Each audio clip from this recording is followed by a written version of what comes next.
Esta es una iglesia de pioneros, pioneros de ayer, de hoy y de mañana. Aquí aparecen los relatos de unas pocas personas a modo de representación de miles. Recordamos a algunos, olvidamos a muchos, que dedicaron sus vidas y todo lo que tenían para edificar el reino de Dios sobre la tierra.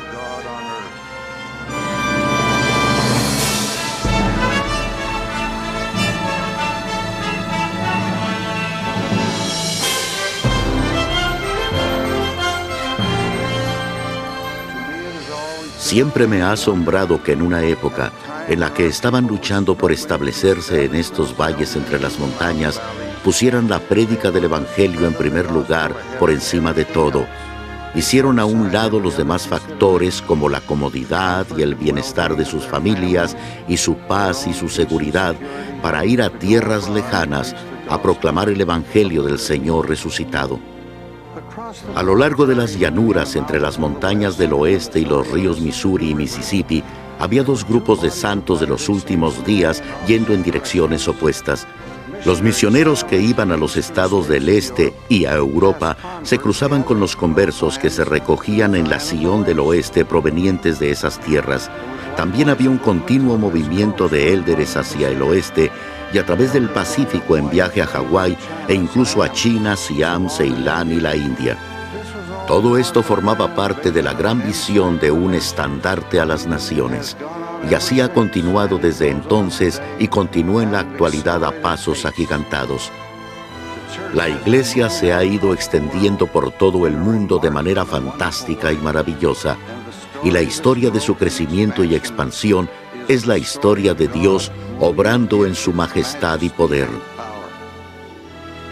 Los que han trabajado en este gran esfuerzo no han estado dedicados a una causa cualquiera.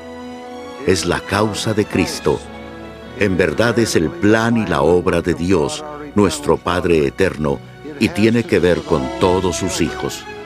Es un estandarte a las naciones, una señal de que Dios está obrando en este mundo y de que está reuniendo y preparando a su pueblo para la segunda venida de su Hijo.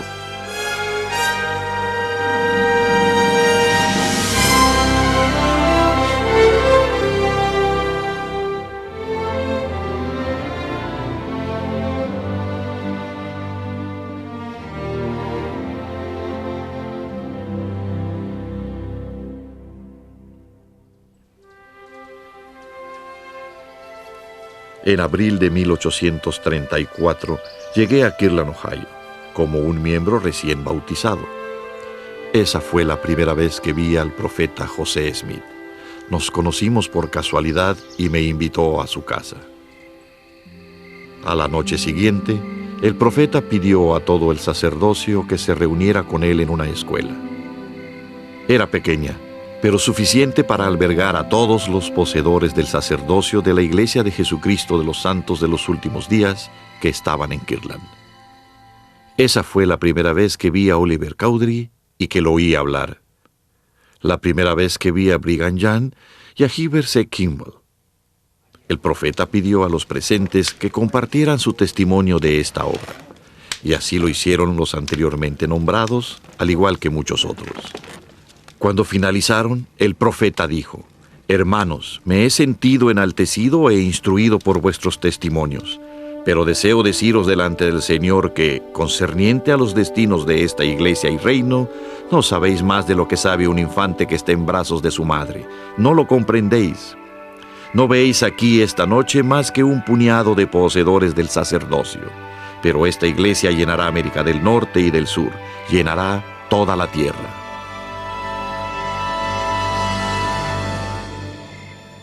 El domingo 4 de junio de 1837, el profeta José vino a mí mientras me hallaba sentado cerca de la mesa sacramental en el templo de Kirtland y me dijo en voz baja: «Hermano Heber, el Espíritu del Señor me ha susurrado que mi siervo Heber vaya a Inglaterra a proclamar mi evangelio y abra la puerta de la salvación en ese país». La idea era sobrecogedora. Sin embargo, comprendí al instante la voluntad de mi Padre Celestial y sentí la determinación de ir a pesar del riesgo. Aunque amaba mucho a mi familia y debía dejarles en muy malas circunstancias, consideré que la causa de la verdad, el Evangelio de Cristo, era más importante que cualquier otra cosa.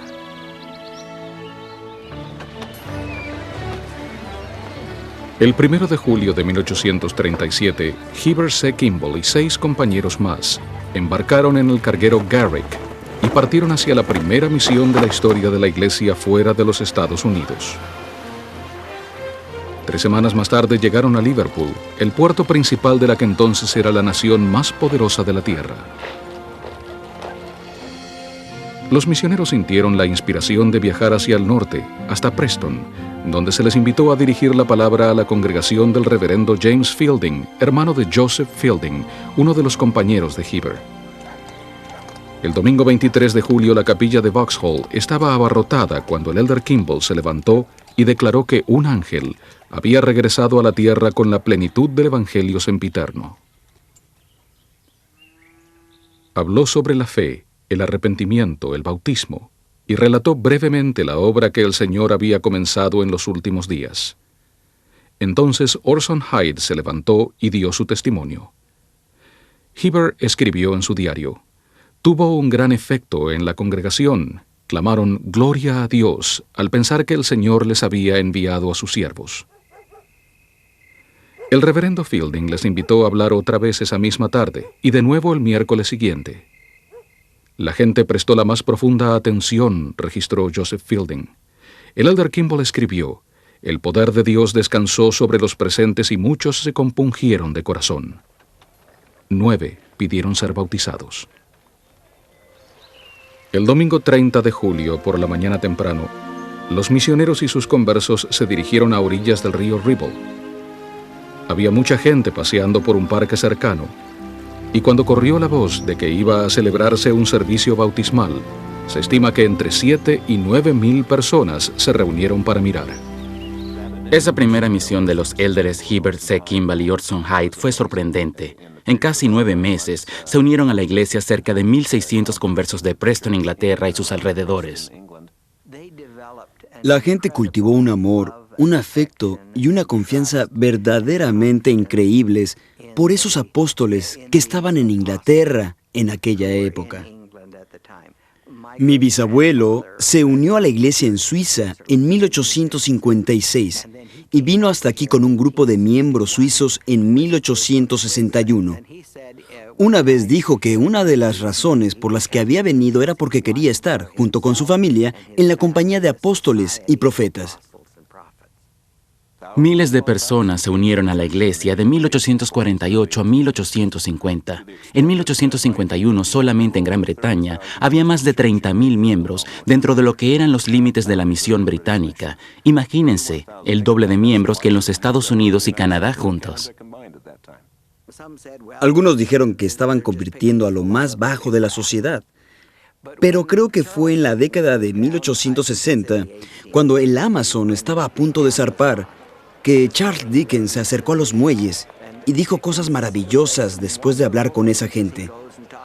Estaba sorprendido de su orden, de lo robustos y sanos que eran, y dijo: «No son lo más bajo de la sociedad, son la flor y nata de Inglaterra».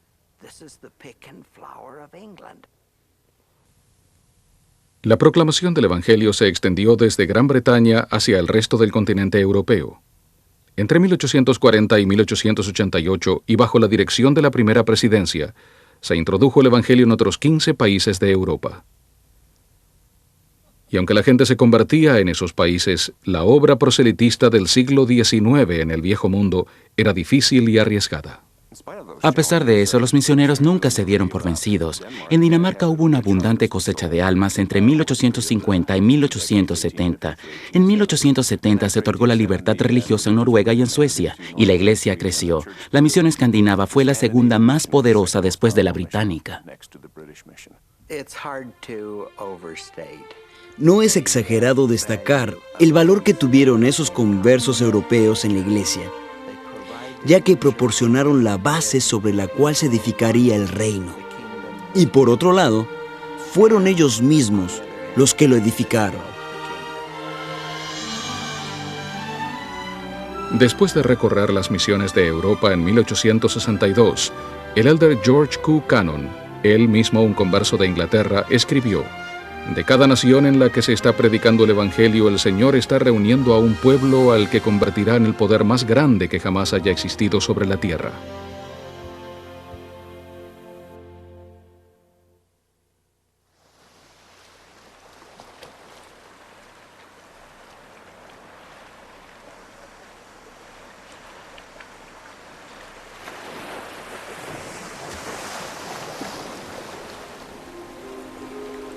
En marzo de 1881, se celebró en la isla norte de Nueva Zelanda una gran convención de líderes de la tribu Gato Kabungunu, del pueblo maorí. Muchos de los presentes recordaban la llegada de los primeros misioneros cristianos a Nueva Zelanda, pero los jefes estaban preocupados por la falta de unidad entre las diferentes denominaciones cristianas. Entonces surgió la pregunta: ¿cuál de todas es la iglesia para el pueblo maorí?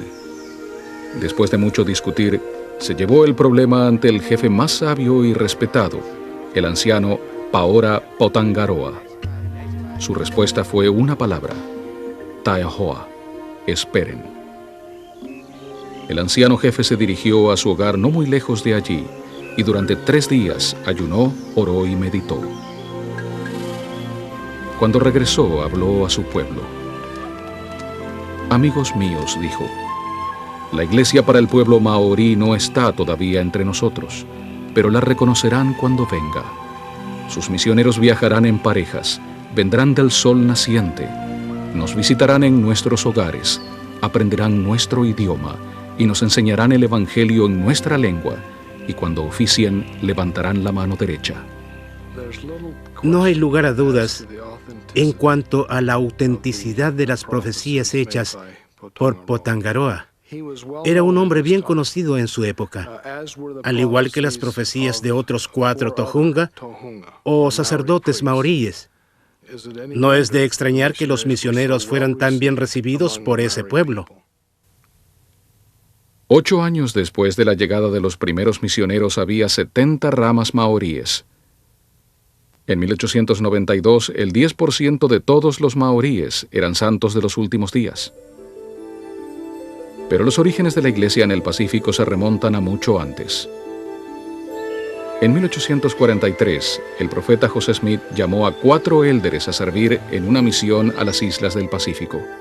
Su líder era Addison Pratt, un marino experimentado de Boston. Estos 4 élderes fueron los primeros misioneros mormones en embarcarse en una misión que exigía aprender un idioma y una cultura diferentes. Uno de ellos murió durante la travesía. Tras 6 meses de viaje, los 3 restantes llegaron a su destino y trabajaron durante varios años en las pequeñas islas esparcidas por toda la Polinesia francesa. Hacia 1850, cerca de 2,000 personas que vivían en esas islas habían sido bautizadas. Con el éxito obtenido en la Polinesia francesa, Brigham Young decidió llamar más misioneros a otras islas del Pacífico. En 1850 se envió a 10 élderes a lo que entonces se llamaba las Islas Sandwich o Hawái. Pero las condiciones de vida eran primitivas, la comida extraña, el idioma prácticamente incomprensible y el lugar estaba infestado de insectos. 4 meses después de llegar, 5 de los 10 misioneros, incluido el elder presidente, habían abandonado la misión. Sin embargo, el más joven de ellos, George Q. Cannon, de 23 años, ayunó y oró para poder sobreponerse, así como para dominar el difícil idioma hawaiano. Oí la voz del Señor en más de una ocasión, dijo. Al igual que un hombre habla con otro, me motivaba e indicaba la obra que iba a realizarse entre este pueblo si yo seguía los dictados de su espíritu. Cuando 4 años más tarde el elder Cannon se fue, se habían bautizado 3,000 nativos de Hawái y se habían establecido 53 ramas. Su dominio del idioma era tal que había traducido el Libro de Mormón al hawaiano. A mediados del siglo XIX, el Evangelio también se llevó a Australia, a Nueva Zelanda, a Samoa y a Tonga. Pero en cada país los misioneros tuvieron que vencer enormes dificultades para ganar conversos. Considero que los sacrificios que hicieron esos misioneros para llevar el Evangelio a las diferentes naciones y grupos de islas del Pacífico constituye uno de los capítulos más grandes en la historia de los santos de los últimos días. Literalmente, casi murieron de hambre, soportaron muchos tipos de enfermedades y las casas en las que vivían solían estar infestadas de insectos. A pesar de todo esto, su amor por la gente crecía más y más, y cuando se marchaban de las islas, lloraban.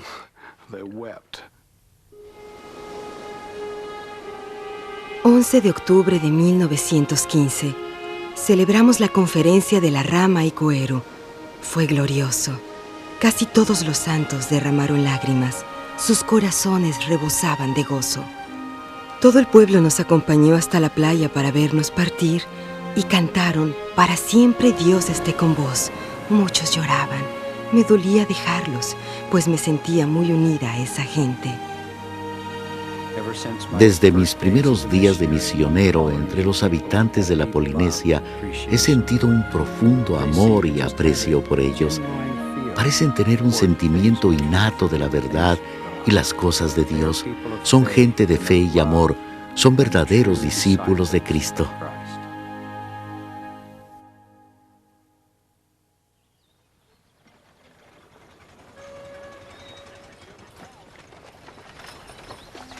El día de Navidad de 1925 amaneció radiante y despejado en Buenos Aires, Argentina. Poco antes de las 7 de la mañana, 3 hombres cruzaron un parque de la ciudad hacia una arboleda apacible. Ellos eran los élderes Melvin J. Ballard, del Consejo de los 12 Apóstoles, Rulon S. Wells y Ray L. Pratt, del primer quórum de los 70. Después de haber encontrado un lugar retirado, los 3 se arrodillaron y por la autoridad del Santo Apostolado, el elder Ballard dedicó las naciones de Sudamérica para la proclamación del Evangelio. Solo había 12 miembros de la iglesia en toda Sudamérica cuando el abuelo Ballard ofreció aquella oración en 1925, y todos ellos eran europeos. En aquella época no había ni un miembro de la iglesia nativo de Sudamérica. En una reunión de testimonios celebrada en Buenos Aires el 4 de julio de 1926, el elder Ballard profetizó: Por un tiempo la obra del Señor será lenta, así como el roble crece lentamente de la bellota. Pero miles de personas se unirán a la iglesia y ésta se dividirá en más de una misión y será una de las más fuertes. Vendrá el día en que a los habitantes de esta tierra se les dará una oportunidad. La misión de Sudamérica será poderosa en la iglesia. 10 años después de esta profecía había 329 miembros de la iglesia en Sudamérica. Al final de la Segunda Guerra Mundial, el número de miembros solo había ascendido a 1,200. Hacia 1960, esta cantidad aumentó de forma espectacular hasta 13,000. En 1986 se había elevado a 790,000. En 1997, los miembros de la iglesia en Sudamérica sobrepasaron los 2 millones. Resulta increíble lo que ha acontecido aquí, incluso para aquellos de nosotros que formamos parte de ello y lo hemos presenciado. Se trata del cumplimiento de una profecía del Libro de Mormón. Allí se registró la promesa que de estos países saldría el liderazgo que proclamaría el Evangelio de Jesucristo a su propio pueblo. En 1949, un joven matrimonio formado por Walter y Edith Spath se había asentado en Sao Paulo, Brasil. De ascendencia alemana, Walter tenía una gran habilidad como fabricante de muebles. Edith asistía con regularidad a los servicios de una iglesia protestante, pero su marido se negaba a ir. Mi madre era metodista. Mi padre era una persona muy espiritual y tenía muy buen conocimiento de la Biblia, pero no le gustaba ir con mi madre a la iglesia de ella porque sentía que debería existir algo mejor o más verdadero. Siempre que salía él a trabajar, mi madre se arrodillaba y oraba para que él pudiera encontrar una iglesia, la iglesia que él estaba buscando. Varios meses después, en noviembre de 1949, 2 misioneros de la Iglesia de Jesucristo de los Santos de los Últimos Días llamaron a su puerta. Walter estudió el Evangelio durante 5 meses, leyó las Escrituras y asistió a las reuniones. No mucho después se convenció de que había encontrado la iglesia verdadera. El 20 de marzo de 1950, Walter Spath entró en las aguas bautismales y 7 meses después su esposa Edith se unió a la iglesia. Llegado a ese punto, decidió dedicarse de lleno a la iglesia y a todo lo que se le pidiera. Por lo tanto, se le puso de inmediato en varios cargos de liderazgo, entre otros presidente de rama, miembro de presidencia de distrito y consejero de presidente de misión. Pero de entre todos aquellos que ocuparon cargos de responsabilidad, Walter Spath fue un ancla y un pilar de apoyo en una organización muy pequeña. En una mañana soleada de mayo de 1966, ocurrió un acontecimiento memorable en la vida de Walter y en la vida de todos los santos de los últimos días latinoamericanos. Se organizó en Sao Paulo la primera estaca de Sudamérica, y el elder Spencer W. Kimball llamó a Walter Spath a ser el presidente de estaca. La estaca de Sao Paulo era muy extensa, ya que abarcaba una de las ciudades más grandes del mundo y había mucho trabajo por hacer. Él no sabía cómo funcionaba una estaca y no se sentía preparado para ello, pero puso manos a la obra de inmediato con la colaboración de sus líderes locales. Éramos uno. Creo que éramos uno gracias a él. Su dedicación a la iglesia era total. Por fuera parecía un poco severo y áspero, pero cuando a una persona le pasaba algo de importancia, en lo que a su espiritualidad se refiere, descubríamos que era sumamente humilde y bondadoso, así como muy compasivo. Walter Spath era fuerte y duro por fuera, pero tierno por dentro. Cuando nos disponíamos a regresar a casa, las hermanas de la Sociedad de Socorro del barrio hicieron una pequeña despedida en honor de mi esposa. Al finalizar la reunión, ella se levantó y se despidió de cada hermana con un beso en la mejilla. Cuando llegó a Walter, yo no sabía lo que iba a hacer, pero le dio un beso y él se emocionó y lloró. Walter sirvió como presidente de estaca durante 10 años y medio. Cuando se inició la edificación en Sao Paulo del primer templo de Sudamérica, Walter no solo colaboró en su construcción, sino que fue llamado como miembro del comité ejecutivo para la recepción y la dedicación. Diseñó hermosos muebles para el templo y más tarde, después de servir como representante regional, fue llamado como consejero en la presidencia del templo. Walter y Edith se encontraban sirviendo como misioneros de templo cuando Walter enfermó de cáncer y tuvo que guardar cama por primera vez en su vida. Walter Spath falleció el 15 de mayo de 1989, tras 7 largos meses de lucha contra este mal. Cuando se unió a la iglesia, había cerca de 800 miembros en Brasil. Ahora hay más de 500,000. Era el hombre apropiado, en el momento apropiado y en el lugar apropiado para ser el presidente de la primera estaca de Brasil. Creo que fue preparado por el Señor antes de venir a la tierra. Y es mi testimonio que fue un varón de Dios. Al oeste de Brasil, extendiéndose a lo largo de miles de kilómetros de costa, se encuentra otro país sudamericano donde la iglesia ha experimentado un crecimiento asombroso: la nación de Chile. En 1977, en una conferencia de área celebrada en Chile, el elder Bruce R. McConkie de los 12 profetizó: «Puedo ver el día en que las 7 estacas de este país serán 7 veces 70. Puedo ver el día en que los 250 misioneros chilenos llegarán a ser miles. Puedo ver el día en que la Iglesia de Jesucristo de los Santos de los Últimos Días será la influencia más poderosa de esta nación. El Señor derramará sus bendiciones de manera abundante sobre este país a causa de la rectitud de los miembros que viven aquí». En marzo de 1997, Chile alcanzó su estaca número 100. El número de miembros en Chile está colocado en el cuarto lugar de todo el mundo, después de los Estados Unidos, México y Brasil. Hoy en día, 1 de cada 20 chilenos es santo de los últimos días. En Latinoamérica, en 1997, la pequeña bellota sobre la que profetizara el Elder Ballard había crecido hasta sumar 753 estacas, 94 misiones, 6 templos y 6 más en fase de proyecto o en construcción, y casi 3,5 millones de miembros. Cuando el presidente Howard W. Hunter fue a México a crear la estaca número 2000 de la iglesia, la 129 de México, contempló la vasta cantidad de rostros allí presentes y dijo: ¿quién podría haber imaginado que, desde sus humildes comienzos, la obra en esta tierra habría de progresar hasta su actual estado de madurez?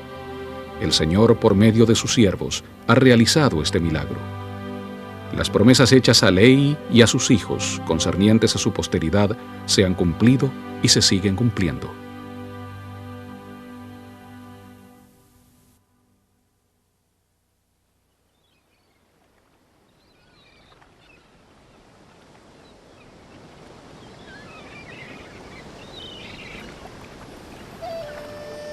El 14 de julio de 1949, un pequeño grupo de santos de los últimos días se congregó en lo alto del Pico Victoria, la mayor elevación de Hong Kong. Entre ellos se encontraba el elder Matthew Cowley del Consejo de los 12 Apóstoles, el presidente de misión Hilton A. Robertson y Henry Aki, un chino-americano miembro de la iglesia. La hermana Cowley recuerda: podíamos contemplar la hermosa bahía, la península, la China continental en la distancia. Era un día claro y hermoso. Matthew le pidió al hermano Aki que orara, y él derramó su corazón a Dios. Las lágrimas le corrían por el rostro. De entre todos esos millones, él era el único chino que poseía el sacerdocio, y lo sentía intensamente. Entonces Matthew dedicó la tierra. Cuando finalizamos, todo estaba en completo silencio.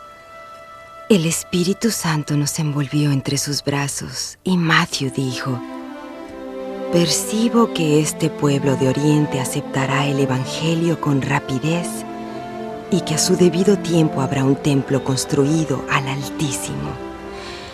Ese fue un momento emocionante.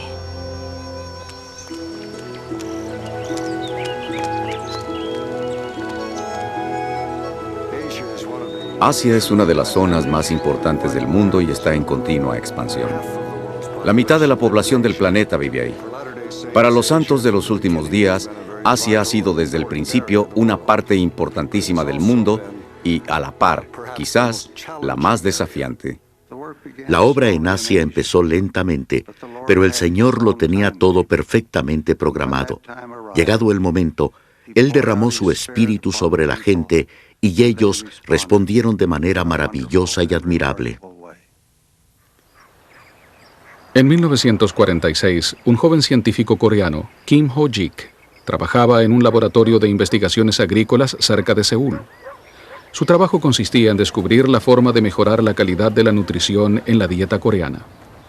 El presidente de Corea del Sur, Syngman Rhee, supo de la labor de este joven científico y propuso enviarle a los Estados Unidos para estudiar maneras más eficaces de alimentar a la malnutrida población de su país. En el otoño de 1949, Kim Ho-jik se matriculó en la Universidad Cornell de Nueva York, sede de uno de los mejores programas mundiales en nutrición. Kim Ho-jik tenía otro motivo importante para ir a América. Era un cristiano muy devoto, un hombre muy espiritual que continuamente buscaba la luz y la verdad. Consideraba que los Estados Unidos era el país de la gran oportunidad religiosa, donde podría averiguar más sobre lo que el Señor esperaba de él. En Cornell, Kim Ho-jik compartió una oficina con Oliver Wyman, un estudiante licenciado en filología. Un día, casi al finalizar sus estudios, Kim Ho-jik dijo al hermano Wyman: nunca le había visto fumar ni beber, que nunca le había oído emplear un lenguaje vulgar, ni profanar el nombre de Dios, que trabajaba más esforzadamente y por más horas que los demás, pero nunca en domingo. Le pidió que le dijera por qué vivía de aquella manera. Le dije al Dr. Kim que mi manera de vivir estaba regida por la doctrina de la iglesia a la que pertenecía, la Iglesia de Jesucristo de los Santos de los Últimos Días. Le di un ejemplar del libro Artículos de Fe de James E. Talmage y lo leyó en una semana. Cuando volvió me dijo, «Este es el mejor libro que jamás he leído sobre el Evangelio. ¿Tiene otro libro como este?» Le di un ejemplar del libro de Mormón, el cual también leyó en aproximadamente una semana. Regresó muy entusiasmado y me dijo, «Este libro es la palabra de Dios». El hermano Wyman le invitó a asistir a las reuniones de la iglesia y él aceptó. El mismo día en que el hermano Wyman dejaba Cornell para aceptar un trabajo en Hawái, se encontró con el Dr. Kim en el pasillo.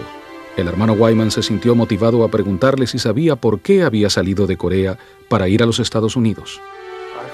Sentí la necesidad de decirle que yo pensaba que había otro motivo para su venida, que el Señor lo había inspirado a venir a los Estados Unidos para recibir el Evangelio y así poder llevarlo a su gente, a fin de enriquecer mucho más su vida.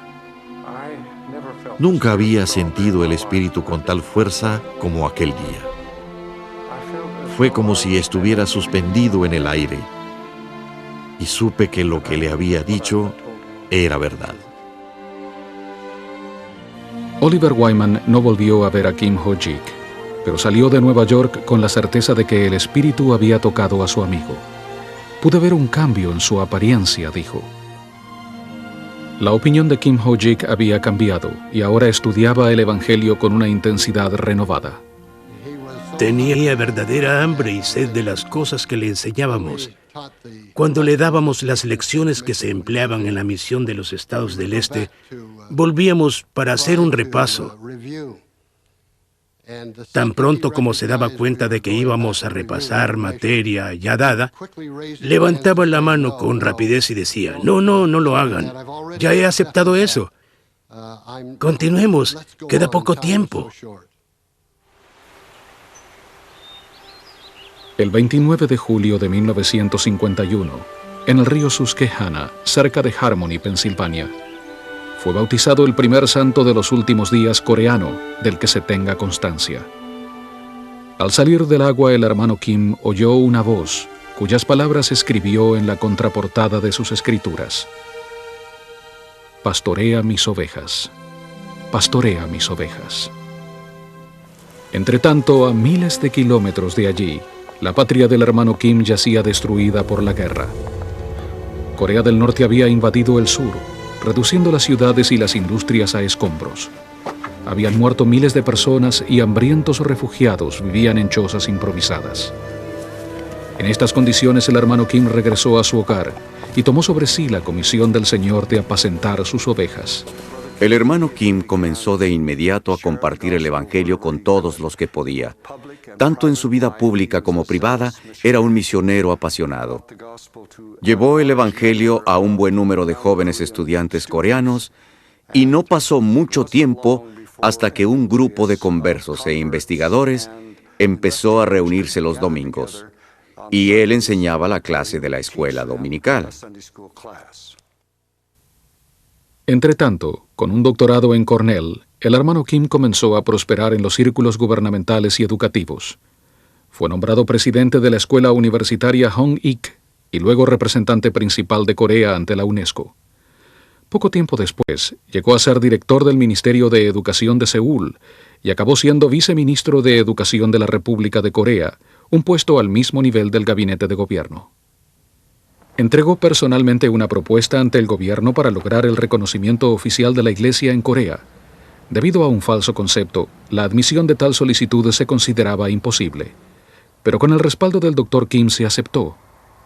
Un miembro de la Iglesia observó, fue casi un milagro. El Dr. Kim arriesgó su reputación una vez más a fin de obtener permiso para que los misioneros de la Iglesia entraran en Corea del Sur. Después de acordar ser su aval financiero y de garantizar que no representaría riesgo alguno al pueblo coreano, en abril de 1956 se permitió la entrada a los primeros misioneros regulares. Era la primera vez que le veía y pensé, este hombre es un gigante.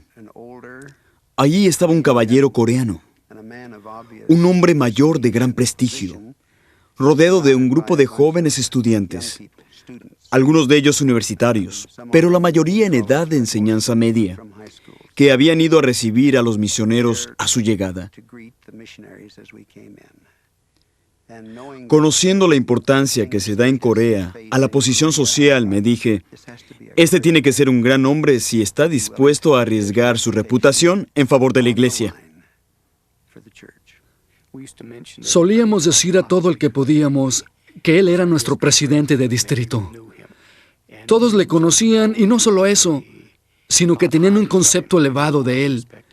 Incluso le daba a la iglesia un toque de respetabilidad del que carecía en aquel tiempo.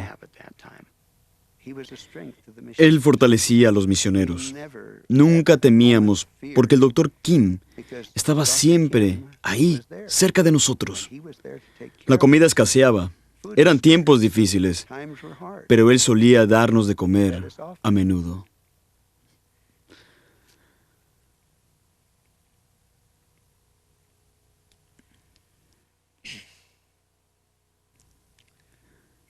Es imposible pensar en la Corea de aquellos días, en las difíciles condiciones de vida de la gente, sin sentir amor y aprecio profundos por ese buen hombre.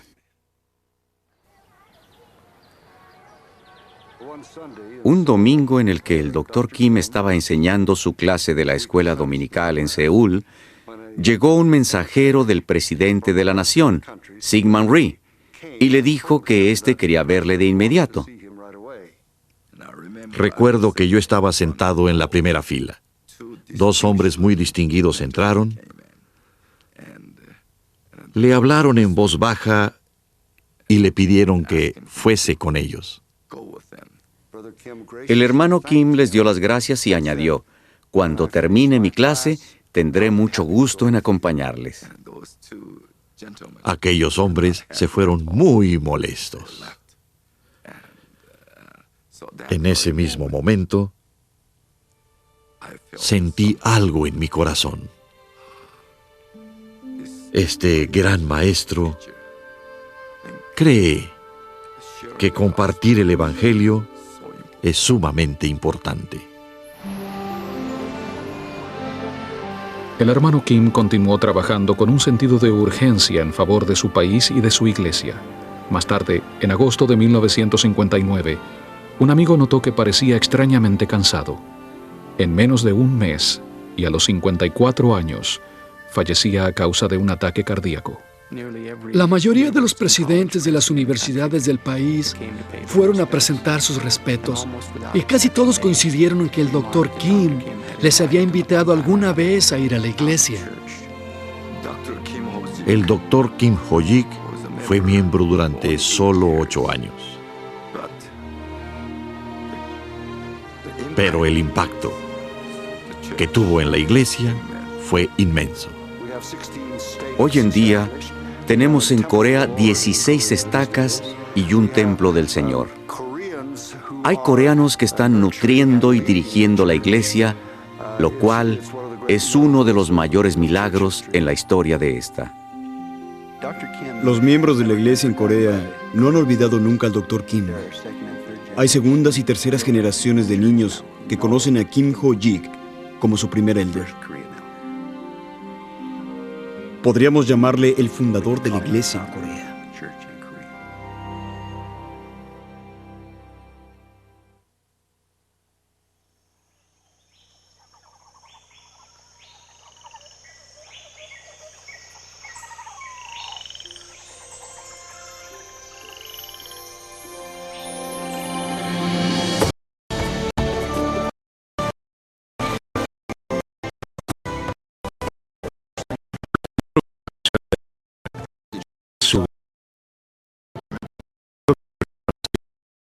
Quedé muy impresionado por lo grande que es.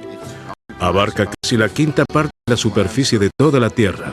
Es 4 veces más grande que los Estados Unidos. Tiene el doble de habitantes. Se habla más de 1.200 idiomas y dialectos. probablemente los idiomas del mundo. Pero creo que lo más impresionante es su gente. Son de naturaleza espiritual, están cerca del Señor. Y creo que la historia de cómo el Evangelio de Cristo en su plenitud se llevó a África es uno de los relatos más grandiosos de la historia de la Iglesia de Jesucristo de los santos de los últimos días.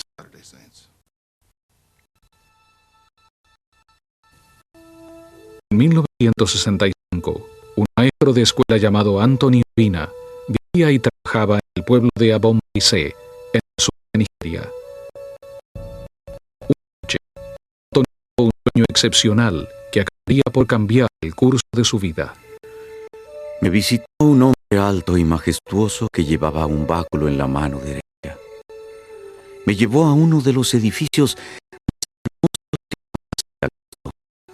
Era un edificio magnífico, del cual me mostró todas sus habitaciones.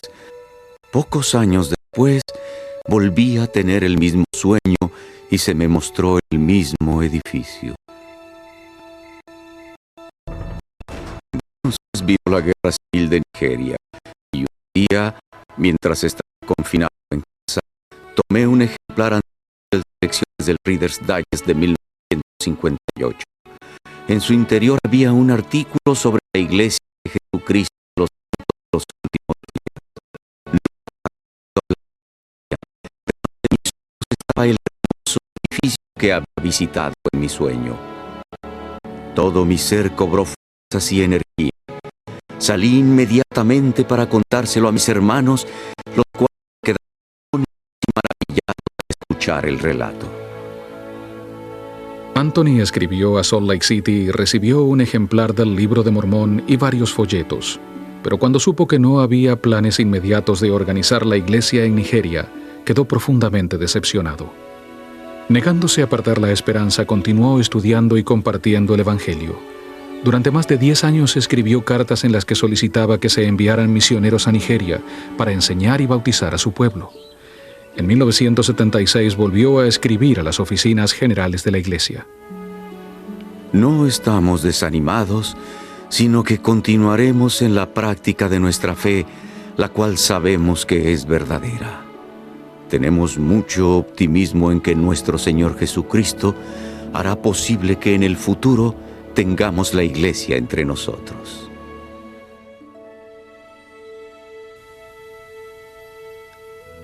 El 21 de noviembre de 1978 se celebró el primer bautismo misional de África Negra en la persona de Anthony Obina, quien recibió la ordenanza del elder Randall N. Maybe en el río Ekeonumuri, en el sur de Nigeria. Los 13 años de espera del hermano Obina habían llegado a su fin. Ese mismo día se organizó la rama Abo, con Anthony Obina como presidente. Recuerdo estar sentado con Anthony una tarde de muchísimo calor en su humilde casa. Y la primera pregunta que me hizo cuando nos sentamos fue, ¿cómo está el profeta? Los ojos se me llenaron de lágrimas al pensar qué alma tan magnífica, humilde y espiritual la de este hombre, que nunca ha salido de su país, que nunca ha visto al profeta y que probablemente nunca lo va a ver en esta vida. Y lo primero que quiere saber es cómo está el profeta. Tras servir a su pueblo durante mucho tiempo, Anthony Obina falleció el 25 de agosto de 1995 a los 67 años. En 1988, casi 10 años después de los primeros bautismos en Nigeria, el elder Neil A. Maxwell organizó la estaca Aba Nigeria, la primera estaca de África Negra. Desde finales de los años 80 y principios de los 90, continuaron organizándose estacas por toda África. En 1997 había 20 estacas y más de 100,000 miembros, con un promedio de 6,000 bautismos al año. Estoy convencido de que solo el Evangelio de Cristo salvará a África. Los planes de los hombres no lo harán, a pesar de sus muy buenas intenciones. La ciencia y la tecnología, las inversiones económicas, aunque se necesitan desesperadamente, no serán suficientes. La salvación de África, al igual que la salvación del resto del mundo, vendrá únicamente por medio del Evangelio de Jesucristo.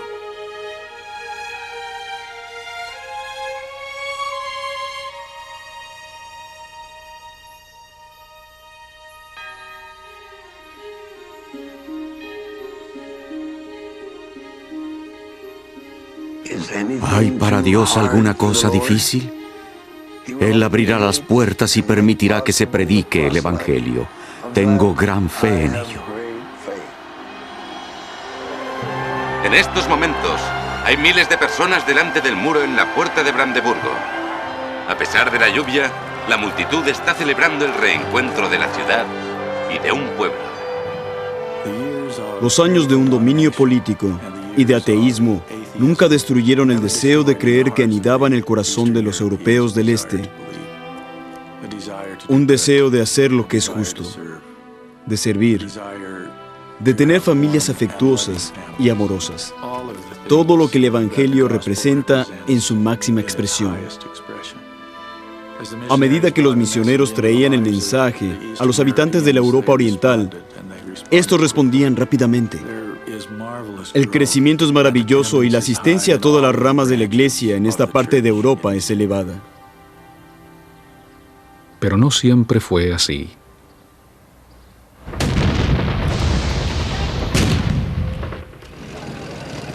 En los años siguientes a la Segunda Guerra Mundial, la llama de la libertad se desvanecía para luego extinguirse a medida que país tras país sucumbía ante regímenes represores. Lo que se conocería como la cortina de hierro caía sobre Europa Central y Oriental. Un pequeño grupo de devotos miembros de la Iglesia de la Alemania Oriental y de Checoslovaquia se aferró pacientemente a su fe a pesar de que el ateísmo se estableció como la posición oficial en dichos países. Durante casi 40 años, los países detrás de la cortina de hierro permanecieron inaccesibles a cualquier influencia de Occidente, y más aún a la diseminación de cualquier creencia religiosa. En ese entonces, mientras observaba el mundo durante su presidencia, Spencer W. Kimball dijo: «Percibo que el Espíritu del Señor está velando sobre esas naciones para preparar el camino de la predicación del Evangelio». Pidió a los miembros que orasen para que se ablandara el corazón de los líderes políticos. Reconozco la mano de Dios en lo que ha acontecido desde entonces. Hoy tenemos un templo en lo que antes era un país de la cortina de hierro, así como congregaciones en Rusia y Europa Oriental. Qué diferente fue mi primera visita a lo que entonces era la Alemania del Este en 1968. Había mucha tensión. La policía secreta vigilaba las reuniones de la iglesia. Después de que los guardias de la frontera registraron mi vehículo, nos dirigimos a la ciudad de Görlitz, en medio de Alemania Oriental, cerca de Polonia. Los fieles miembros de la pequeña rama de Görlitz se reunían en un edificio viejo y desvencijado, pero cuando cantaban los himnos de Sión, su fe y devoción llenaban la sala. Sin embargo, quedé apesadumbrado al pensar que los miembros no tenían un patriarca. Tampoco tenían barrios ni estacas, solo ramas. No podían recibir las bendiciones del templo como la investidura y los sellamientos. Se les prohibía salir del país. Aún así, confiaban en el Señor con todo su corazón. Me acerqué al púlpito y con lágrimas en los ojos y la voz temblorosa por la emoción, hice una promesa a ese pueblo. Si permanecen firmes y fieles a los mandamientos de Dios, recibirán todas las bendiciones que los miembros de la iglesia gozan en otros países del mundo. Esa noche, al darme cuenta de lo que les había prometido, me arrodillé y lloré a mi Padre Celestial diciendo: «Padre, estoy a tu servicio. Esta es tu iglesia. He pronunciado palabras que no provenían de mí, sino de ti y de tu Hijo. Te suplico que cumplas la promesa que he hecho a este noble pueblo». ¿Pueden imaginarse mi gozo cuando, al volver a la ciudad de Görlitz en 1995, para dedicar su hermosa capilla, encontré tantos barrios y estacas? Paso a paso, con el correr de los años, cada momento a los santos durante mi primera visita, había un líderes fieles.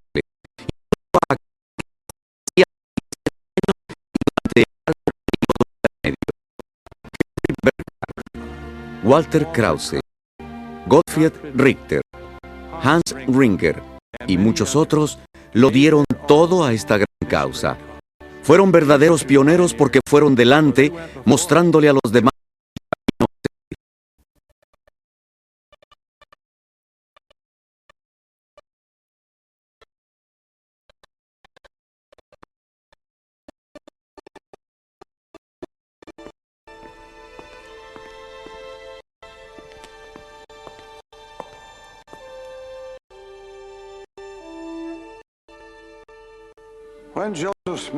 Cuando José Smith se reunió con aquel pequeño grupo de hermanos de la escuela de Kirtland, ellos apenas podían imaginar la visión que el profeta les estaba exponiendo.